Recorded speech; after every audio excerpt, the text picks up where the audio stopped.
गाड़ी आती है, एक रोटी 1 रुपया, एक रोटी 1 रुपया, उसमें एक रोटी 1 रुपया हर घर से आता है।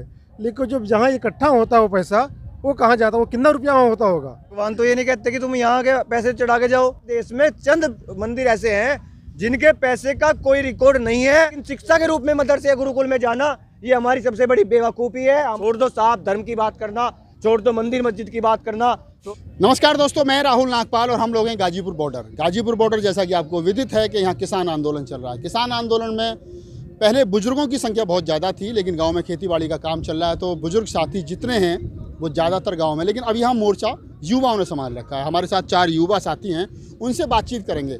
बातचीत का विषय रहेगा कि हाल ही में जो राम मंदिर के लिए देश भर से जो चंदा इकट्ठा किया गया 2100 करोड़ से ज़्यादा, क्या इस देश में, जिस देश में 19 करोड़ आदमी एक समय भूखा सोता हो, जिस देश में करोड़ों आदमी इलाज न मिलने के कारण मर जाता हो और करोड़ों बच्चे सिर्फ इसलिए पढ़ाई छोड़ देते हों कि उनके पास में फ़ीस देने के पैसा नहीं है, तो स्कूल की ज़रूरत या हॉस्पिटल की देश को ज़रूरत है या मंदिर की ज़रूरत है। और क्या सरकार ऐसा करेगी कि सरकार के पास अगर पैसा नहीं है तो कोई अभियान ऐसा भी चले मुल्क में कि वो इस देश के अंदर हॉस्पिटल और कॉलेज बनाने के लिए भी पैसा इकट्ठा करेगी? तो क्या देश की आवाम देगी? बस यही आज की बातचीत का विषय रहेगा। हमारे साथ भारती जी हैं। भारती जी बताइए, देश को कॉलेज की ज़्यादा ज़रूरत है या मंदिर की ज़्यादा ज़रूरत है? देश में सबसे ज़्यादा ज़रूरत है कॉलेज की और जो है कि विश्वविद्यालय की। विश्वविद्यालय की, कॉलेज की और क्या नाम है, हॉस्पिटल की। जी।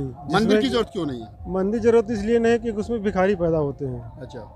मंदिर में भिखारी पैदा होते हैं, उसमें जो है कि बच्चे कोई भविष्य नहीं बनती। अच्छा। मैं तो ये जानता हूँ, मैं देखा हूँ। आपने दिया राम मंदिर के लिए चंदा? ना, मैंने नहीं किया। मैं तो क्यों नहीं दिया? मैं तो नहीं देता, मैं तो दूंगा भी नहीं। मैं तो बहुत लोगों को मना भी करता हूँ। मैं जितने भी मंदिर में जाता हूँ, मैं भले बाहर से मत्था टेक लेता हूँ, लेकिन 1 रुपया किसी को चंदा नहीं देता। मैं तो मत्था ही क्यों टेकते हो? जब ऐसे नमस्कार करे थोड़ा मन में पुरानी तरह से डर बना रहता है कि हाँ भगवान कुछ बिगाड़ देगा, भगवान कुछ बिगाड़ लेगा। इस वजह से मन मस्तिष्क में भगवान है, लेकिन जेब से भगवान के लिए श्रद्धा नहीं। जेब से मैं देते में निकाल रहा हूँ, कोशिश कर रहा हूँ निकालने की। अच्छा। और मैं देखता हूँ, मैं तो दिल्ली में रहता हूँ, मैं देखा हूँ कई लोगों की सुबह रिक्शे पे गाड़ी आती है, एक रोटी 1 रुपया, एक रोटी 1 रुपया, उसमें एक रोटी 1 रुपया हर घर से आता है। लेकिन जब जहाँ इकट्ठा होता है वो पैसा, वो कहाँ जाता है, वो कितना रुपया वहाँ होता होगा। लेकिन हमें आप जेब से 1 रुपया गया, मेरे जेब से 1 रुपया, चारों भाई जेब से 4 रुपया दिया, लेकिन आपके पास गया 4 रुपया। कहीं तो जा ही रहा है ना, कहीं जा रहा है। इसके मतलब वो लोग धंधा बना रखे इसको, मानसिक तौर पर पब्लिक को गुलाम बनाए धंधा कर रखे, अपना बिजनेस अच्छा खासा चला रहे हैं और हमें आपको चूतिया बना रहे हैं। तो दोस्तों, भारती जी का कहना है कि लोग जो मूर्ख बना रहे हैं। बालियान, आप बताइए मुझे कि जैसा मैंने सवाल किया और उन्होंने कहा कि मैं मंदिर मिल जाता है तो मत्था तो टेक लेता हूँ, लेकिन पैसा जो है वो नहीं देता हूँ। मंदिर जब मिल जाता है, जब मत्था टेक रहे हो, तो ये तो स्पष्ट हो गया कि आपकी आस्था जो मंदिर के प्रति है, तो फिर मंदिर चलेगा कैसे? मंदिर ऐसे चलेगा कि पहली तो बात, हमारे जो भगवान है वे भगवान तो ये नहीं कहते कि तुम यहाँ के पैसे चढ़ा के जाओ। वो पैसा जा कहाँ रहा है? किसी महान पुरुष ने कहा था कि सुबह सुबह 2 घंटी बजती है मंदिर के, स्कूल की तय आपको करना है कि जाना कहाँ है, क्योंकि मंदिर के बाद भिखारी पैदा होते हैं जैसा कि इन्होंने कहा, और शिक्षा से मालिक पैदा होते हैं। ये लोग पैसा चंदा इकट्ठा कर रहे हैं। पहले इन्होंने पूरे देश से कोरोना काल में एक स्कैम किया, एक स्कैम अब कर रहे हैं। हमारे देश में चंद मंदिर ऐसे हैं जिनके पैसे का कोई रिकॉर्ड नहीं है और प्रत्येक सालाना उनकी कमाई अरबों खरबों में कमाई है। तो ये अगर उसी पैसे को चलो इकट्ठा भी कर रहे हैं या फिर इसी प्रकार क्राउड फंडिंग करके, इसको क्राउड फंडिंग कहा जाता है, तो क्राउड फंडिंग करके इस प्रकार का भी कर सकते हैं। जैसा कि आपने अभी कहा कि हमारे देश में लाखों करोड़ों नौजवान ऐसे हैं, हमारी बहन बेटी ऐसी हैं जो गाँव के क्षेत्र से आती हैं, मजदूर वर्ग से आती हैं, जो बिना पढ़ाई के अभाव में पढ़ाई छोड़ जाती हैं। मैं मूलतः उत्तर प्रदेश से हूँ, तो हमारे यहाँ सरकारी स्कूलों की अवस्था ऐसी है कि वहाँ पर बच्चे खिचड़ी खाने के लिए जाते हैं, चावल खाने के लिए जाते हैं। तो मेरी कई बार डिमांड सरकार से ये भी रही है, नौजवानों के लिए भी, कि जो माँ बाप अपनी खून पसीने की कमाई से उन्हें 12वीं तक तो पढ़ा लेते हैं, लेकिन उसके बाद ऐसी हालत हो जाती है कि उन्हें कोचिंग करने के लिए अपने जो आसपास के ज़िले होते हैं वहाँ जाना पड़ता है या दूर जाना पड़ता है। तो मैं कई बार मांग ये भी कर चुका हूँ कि इस प्रकार की, चाहे आप क्राउड फंडिंग करा लो या इस प्रकार कोई बजट पेश करो जिसमें प्रत्येक ब्लॉक स्तर पर या ग्राम पंचायत स्तर पर आप एक सेंट्रल लाइब्रेरी टाइप इस प्रकार का वन टाइम इन्वेस्ट है, वहाँ पर एक लाइब्रेरी खुलवा दो। उस लाइब्रेरी में जितने किसान, कमेरे, मजदूर वर्ग के बच्चे हैं, चाहे फिर वो अमीर बच्चा भी हो, सभी आओ, कोई स्टूडेंट में कोई छोटा बड़ा नहीं होता, वे वहाँ पर आए और उस लाइब्रेरी की पुस्तकों से निःशुल्क ज्ञान प्राप्त करें। और उस ज्ञान प्राप्ति के बाद जहाँ जहाँ उन्होंने अपना लक्ष्य चिन्हित किया है, वो उन किताबों से ज्ञान प्राप्त करके वहाँ जाए। मेरे पास, मैं आज भी बताऊँ, मेरे पास एक छोटा बच्चा बैठा था, उसका नाम अराफात है, वो आ जाता है तो मैं जब से आसिफ वाला मामला हुआ मैं बात कर लेता हूँ, थोड़ा जिज्ञासु टाइप है। मैंने उससे कहा कि भाई आसिफ, अराफात तुम पढ़ते हो क्या? उसने कहा मैं मदरसे में जाता हूँ, मदरसे में पढ़ाई पढ़ता हूँ। मैंने उस बच्चे को भी यही कहा कि जो हमारे गुरुकुल हो या तुम्हारे मदरसे हों, इनकी गीता और कुरान की पढ़ाई सिर्फ और सिर्फ हमें अपने धर्म के बारे में पढ़ने के लिए जान लेना, पढ़ लेना, वो अलग बात है, लेकिन शिक्षा के रूप में मदरसे या गुरुकुल में जाना ये हमारी सबसे बड़ी बेवकूफ़ी है। हमारे लिए शिक्षा सबसे बड़ा हथियार है। आपको शिक्षा, इस देश की सरकार को सबसे पहले सोचनी चाहिए कि गांव-गांव में ये सेंट्रल लाइब्रेरी बनाए, सरकारी स्कूलों की अवस्था ठीक करें और इन बच्चों के लिए क्राउड फंडिंग करके ही सही आप बड़े बड़े विश्वविद्यालय खुलवाइए। उसके बाद आप लोग देखते होंगे कि हमारे देश में ऐसे बड़े बड़े इतने न जाने कितने हॉस्पिटल हैं जिनमें जाने के लिए अगर आपको एक पट्टी भी लगी, खरोच भी आ गई तो 10,000 रुपये का बिल बना देंगे। अगर कोई आपको गंभीर बीमारी आ गई तो आपको अपना मकान बेचना पड़ेगा, आपको अपनी घर जमीन बेचनी पड़ेगी, गिरवी रखनी पड़ेगी, तब आपका इलाज होगा, तब आपकी जान बचेगी। आप इस क्राउड फंडिंग को पूरे देश से इकट्ठा करके पूरे देश के अस्पतालों को, सरकारी अस्पतालों को इतना सक्षम बनाना चाहिए। एम्स देश में कितने हैं? अगर आप दिल्ली के एम्स में ही इलाज करवाने जाओगे तो आप 3-4-6 महीने 1 साल पहले अपना नाम लिखवाओगे, तब जाकर तो आपका ऑपरेशन होगा। तो पूरे क्षेत्रों में आपको शिक्षा और चिकित्सा पर विशेष रूप से बजट पास करने चाहिए।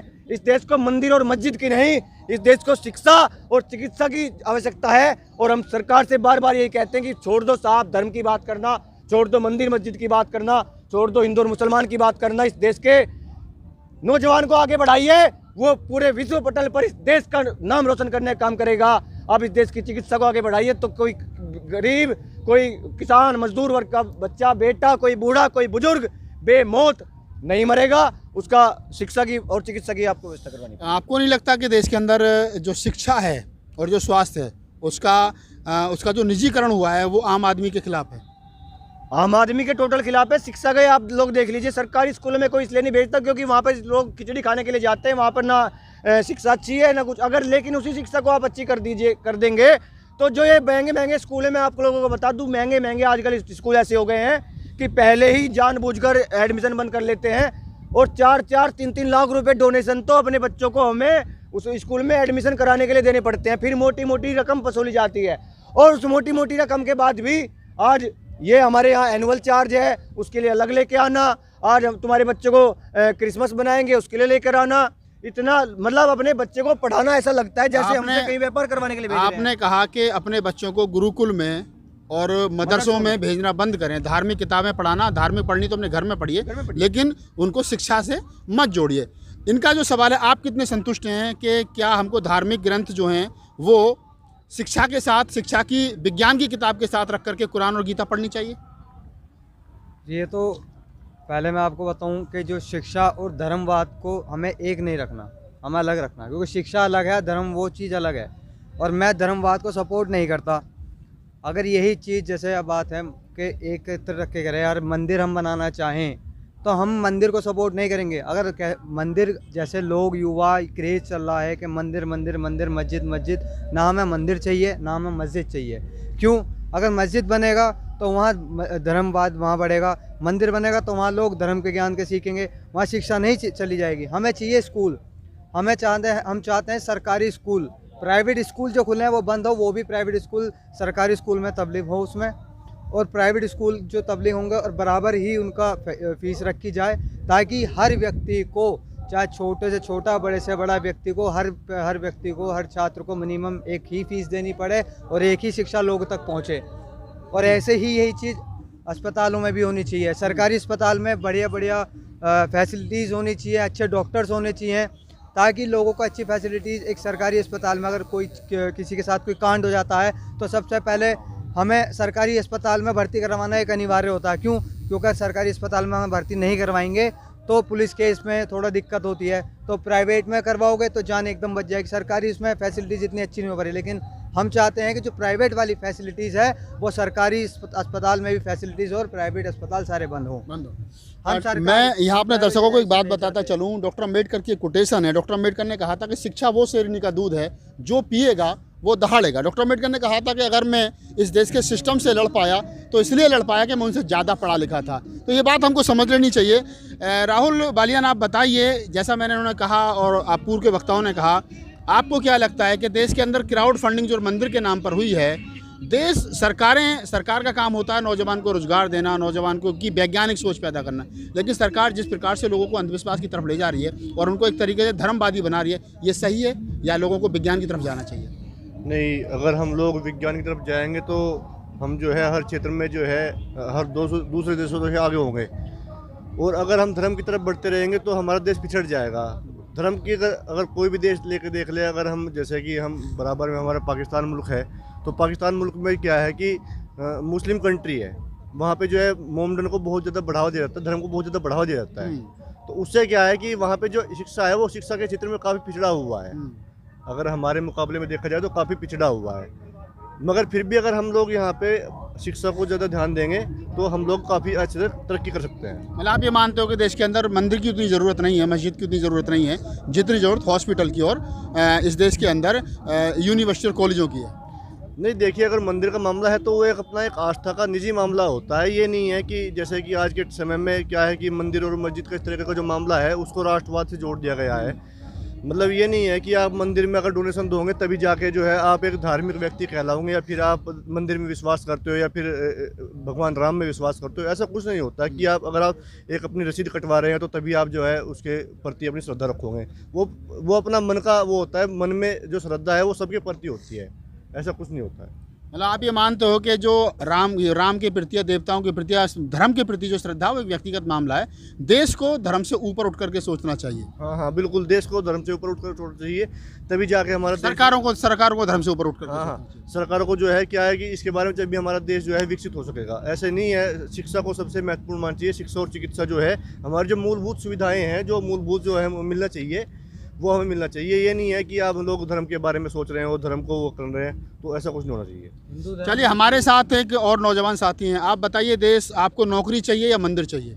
हमें चाहिए नौकरी, क्योंकि मंदिर एक पुजारियों का धंधा बन चुका है। यहाँ पे करोड़ों का लाखों का दान आता है प्रतिदिन। पता नहीं नाम बताइए पहले, नाम क्या? मेरा नाम रामजीत सिंह है। फिर तो ठीक है, मैंने कहीं मुसलमान तो नहीं है ना, उससे कोई दिक्कत नहीं है। धर्म एक खराब चीज़ है। अगर आप धर्म में फंसे रहोगे तो वही हिंदू मुस्लिम सरकार आपको लड़ाती रहेगी। इसलिए आपको धर्म से ऊपर उठकर इंसानियत के बारे में सोचना है। सरकारें तो मगर दोस्त धर्म की बात कर रही है। सरकार तो कह रही है कि हमको लोगों को धार्मिक बनाना है। आप अगर बीटेक एमटेक करने के बाद में सरकार के पास नौकरी लेने जाते हो तो सरकार लट मारती है, और आप अगर कावड़ लेकर के आते हो आपको ऊपर फूल बरसाते हैं योगी जी। सबसे बढ़िया, अगर धर्म के आप कह रहे हैं धर्म के नाम पर जिंदगी नहीं कट सकती। हमें चाहिए रोजगार। सबसे हम नौकरी करेंगे तो हमारा परिवार भी खुश रहेगा। धर्म में क्या रखा है? कुछ नहीं। वो जो पुजारी होता है, पुजारी जो धर्म का एक धंधा बन चुका है। बस यहाँ लाखों करोड़ों का दान आता है, पता नहीं न जाने वो कहाँ चला जाता है। सबसे बड़ी बात है जो राम मंदिर बन रहा है, सरकार नई संसद बना सकती है। ये कहती है हमारे पास पैसा नहीं, संसद बना रही है। जब आपके पास पैसा नहीं है तो राम मंदिर करने में आप रोक सकते हो जो भी उसका दान आ रहा है। सबसे बड़ी बात है, कोरोना काल में जो सरकार मोदी जी ने कहा था पीएम केयर फंड खोला था ना, उसमें कितना दान आया, कभी किसी को नहीं बताया। क्यों नहीं बताया? क्योंकि उसको मैं स्कैम किया था ना, सबको अपने आप खा गए। यही है सबसे बड़ी बात है। तो दोस्तों, ये देश के नौजवान हैं, और नौजवान जो होता है वो देश का भविष्य होता है। इन्होंने कहा मुखर होकर के कि हमको मंदिर की और मस्जिद की ज़रूरत नहीं है, हमको रोज़गार की ज़रूरत है। अब सरकारों को तय करना है कि उनको मंदिर मस्जिद बना करके या धर्म की राजनीति कर करके लोगों को धार्मिक बनाना है, या डॉक्टर इंजीनियर प्रोफेसर बना करके उनको देश के लिए काम, उनको देश में उनका सहयोग क्या होना चाहिए ये तय करना है, और विदेश में जाकर के वो देश का नाम रोशन कैसे कर सकते हैं, इसके लिए शिक्षा की ज़रूरत है। ये बात अलग है कि हमारे देश के बच्चे एमटेक बीटेक करने के बाद में जब सरकार के पास नौकरी मांगने के लिए जाते हैं तो सरकार उन पर लाठीचार्ज करती है, और जब यही बच्चे या इन्हीं में से कुछ कम पढ़े लिखे बच्चे जो हैं कावड़ लाते हैं तो सरकार उनके ऊपर फूलों की वर्षा करती है। तय आपको करना है कि आपको शिक्षा की ज़रूरत है या मंदिर की ज़रूरत है। मैं राहुल नागपाल, कैमरामैन CL बोध के साथ गाजीपुर।